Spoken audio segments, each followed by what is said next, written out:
अगर आपको कम टाइम में ढेर सारा सिलेबस कवर करना है, पढ़ते वक्त टाइम को अच्छे तरीके से मैनेज करना है, पढ़ाई को इफेक्टिवली वे में करना है, तो ये वीडियो आपको जरूर देखनी चाहिए, क्योंकि ये वीडियो आपको पढ़ाई करने का एक सही रास्ता दिखाएगी। और अगर आप इस वीडियो में बताए गए टिप्स को फॉलो करते हो तो आई एम श्योर कि इससे न सिर्फ आपका पढ़ाई करने का तरीका चेंज होगा, बल्कि आप एग्जाम में अच्छे मार्क्स भी स्कोर कर पाओगे। So let's start. Number 1, clear all the concept. अगर आप 10th 11th में हो या फिर IIT JEE नीट जैसे टफेस्ट एग्जाम के लिए प्रिपरेशन कर रहे हो, तो डेफिनेटली आपको पता ही होगा कि इन एग्जाम को क्रैक करने के लिए हमें चैप्टर को डीपली अंडरस्टैंड करना होगा, उसे अच्छे तरीके से समझना होगा। फिर चाहे वो फिजिक्स हो, केमिस्ट्री हो, बायोलॉजी हो या फिर मैथमेटिक्स के कॉम्प्लेक्स इक्वेशंस हो, you need to understand them deeply. जब भी आप किसी भी चैप्टर को स्टडी कर रहे हो तो मेक श्योर कि आप हाईलाइट पेन भी अपने पास रखो और पढ़ते टाइम उस चैप्टर के जितने भी हार्ड वर्ड हैं उनको हाईलाइट करो और फिर उन वर्ड्स के मीनिंग को सर्च करो और उन वर्ड्स को डीपली समझो। मेक श्योर कि आपको सिर्फ चैप्टर को खत्म करने पर ध्यान नहीं देना है, बल्कि अपने माइंड में ये भी ख्याल रखना है कि क्या इस चैप्टर के हर एक वर्ड के ऊपर, हर एक सेंटेंस के ऊपर मेरी अच्छी तरीके से पकड़ है। अगर कोई भी इस चैप्टर से कहीं से भी कोई भी क्वेश्चन मुझसे पूछता है तो क्या मैं उसको अच्छे तरीके से एक्सप्लेन कर सकता हूँ? अगर हाँ, तो congratulation, you have understand this chapter deeply. अब आपको चाहे MCQ के फॉर्म में या फिर एक्सप्लेनेशन के फॉर्म में क्वेश्चन दिया जाए तो कॉन्फिडेंटली आप उसको कंप्लीट कर लोगे। तो मेक श्योर कि आप चैप्टर को डीपली समझ रहे हो, फिर चाहे उसके लिए कुछ भी करना पड़े करो। Number 2, regular revision. आप किसी भी टॉपिक को चाहे जितना भी गहराई से समझ लो, कुछ दिन बाद वो आपके ब्रेन से धीरे धीरे डिलीट होने लगेगा। और ये सिर्फ एवरेज स्टूडेंट के साथ नहीं होता है, बल्कि टॉपर्स के साथ भी होता है। ऑलमोस्ट हर स्टूडेंट के साथ होता है। 2-3 दिन पहले पढ़ा हुआ चैप्टर हम आज भूल जाते हैं। टीचर्स जब हमें क्लास में पढ़ा रहे होते हैं तो कई स्टूडेंट घर आते आते उस चैप्टर के अबाउट 50% 60% तक भूल जाते हैं, लेकिन रिवीजन करके हम उस चैप्टर को फिर से याद कर सकते हैं। अब रिवीजन करने का भी 2 तरीका है। पहला तो ये है कि आप उस चैप्टर को फिर से स्टडी करो। दूसरा, अब जितना भी आपने पढ़ा है उसको अपनी आंखें बंद करके एक कंफर्टेबल जगह पर बैठ के अपने माइंड में रिवीजन करो। इट मीन्स कि आप धीरे धीरे उस चैप्टर के स्टार्टिंग से लास्ट तक अपने माइंड में सोचो, उसको बार बार रिपीट करो। इसके अलावा भी आप ये टेक्निक भी इम्प्लीमेंट कर सकते हो। I mean कि आप एक पेन और पेपर लो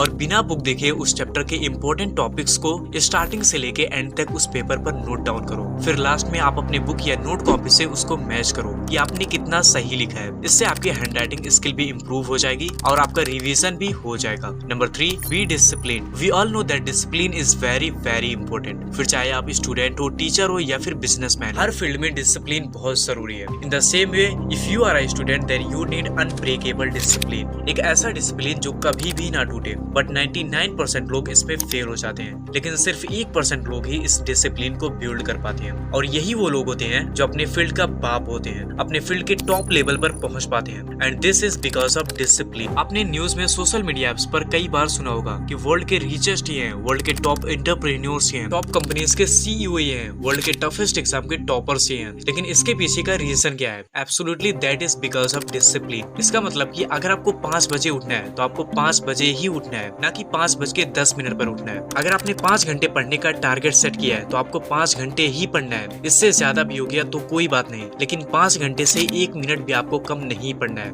इसे कहते हैं डिसिप्लिन। अगर आपका टारगेट है कि आज मुझे मैथमेटिक्स के 100+ क्वेश्चन सॉल्व करने हैं तो आपको उतने ही क्वेश्चन सॉल्व करने हैं, ना कि उससे कम। अब आपको इन टारगेट्स को कंप्लीट करने में कितना भी दर्द सहना पड़े, आपको सहना ही पड़ेगा। This is discipline. I am sure कि अगर आपने कंसिस्टेंटली 2 से 4 महीने तक इसे फॉलो कर लिया तो आपकी लाइफ में चेंजेस दिखने लगेंगी और अंदर ही अंदर आप स्ट्रॉन्ग होते चले जाओ। Number 4, study when you are more productive. कई स्टूडेंट मॉर्निंग में पढ़ना प्रेफर करते हैं, तो कई ऐसे भी स्टूडेंट होते हैं जो दोपहर में ज्यादा पढ़ते हैं, और वहीं कुछ ऐसे भी स्टूडेंट होते हैं जो लेट नाइट तक पढ़ते हैं। बट आपको इनमें से किसी को भी कॉपी नहीं करना है, बल्कि आपको ये फाइंड आउट करना है कि पूरे दिन में, I mean 24 आवर में किस टाइम पे मैं सबसे ज्यादा प्रोडक्टिव रहता हूँ। अगर आप मॉर्निंग में ज्यादा प्रोडक्टिव रहते हो तो मॉर्निंग में पढ़ाई करो, और अगर इवनिंग में या फिर नाइट में ज्यादा प्रोडक्टिव रहते हो तो उस वक्त पढ़ाई करो। Number 5, use active learning techniques. Basically अगर देखा जाए तो मैक्सिमम स्टूडेंट लर्निंग के लिए कौन से टेक्निक का यूज करते हैं? ऑब्वियसली एक ही तरीका, रटना। इट मीन्स कि आप उस चैप्टर को बिना समझे सिर्फ रटे ही जा रहे हो। अब ऐसा करने से फायदा ही क्या है जब आप उस चैप्टर को डीपली अंडरस्टैंड ही नहीं कर पाओगे। लेकिन किसी भी टॉपिक को अब से आपको रटना नहीं है, अब से आपको उसकी जगह इस टेक्निक का यूज करना है, and that is active learning technique. ये टेक्निक कहता है कि आप चैप्टर को पहले समराइज करो और उसको अपनी लैंग्वेज में समझो। इससे आप चैप्टर के की पॉइंट और कम्प्लेक्स स्टेटमेंट को अपनी लैंग्वेज में समझ पाओगे। जब आप उसको अपनी लैंग्वेज में समझ गए तो एग्जाम में या फिर कहीं भी आप उसको इजिली रिप्रेजेंट कर पाओगे। Number 6, take regular breaks. अगर आप लंबे आवर्स तक बैठ के पढ़ सकते हो तो बहुत अच्छा है, जबकि टफेस्ट एग्जाम के लिए जो स्टूडेंट प्रिपरेशन करते हैं वो भी अबाउट 13 आवर 14 आवर तक पढ़ाई करते हैं, और कई स्टूडेंट तो इससे भी ज्यादा पढ़ाई करते हैं। लेकिन आई थिंक कि जितना इंपॉर्टेंट आपके लिए पढ़ाई है उतना इंपॉर्टेंट या फिर उससे भी ज्यादा इंपॉर्टेंट आपका physical health and mental health है। आप लंबे आवर्स तक पढ़ाई करो, लेकिन अपने हर स्टडी सेशन के दौरान ब्रेक्स भी लिया करो। इससे आपके ब्रेन और बॉडी को रेस्ट भी मिलेगा, और इसके बाद जब आप पढ़ने बैठोगे तो आपकी प्रोडक्टिविटी इफिशिएंसी पहले से इंक्रीज हो चुकी होगी। अगर इस वीडियो ने आपके स्टडी में कुछ भी हेल्प की हो तो मेरी ये वीडियो भी देखना। इसमें मैंने कुछ ऐसे टिप्स बताए हैं जिससे आप टॉपर बन सकते हो और अपने एग्जाम में अच्छे मार्क्स भी स्कोर कर सकते हो।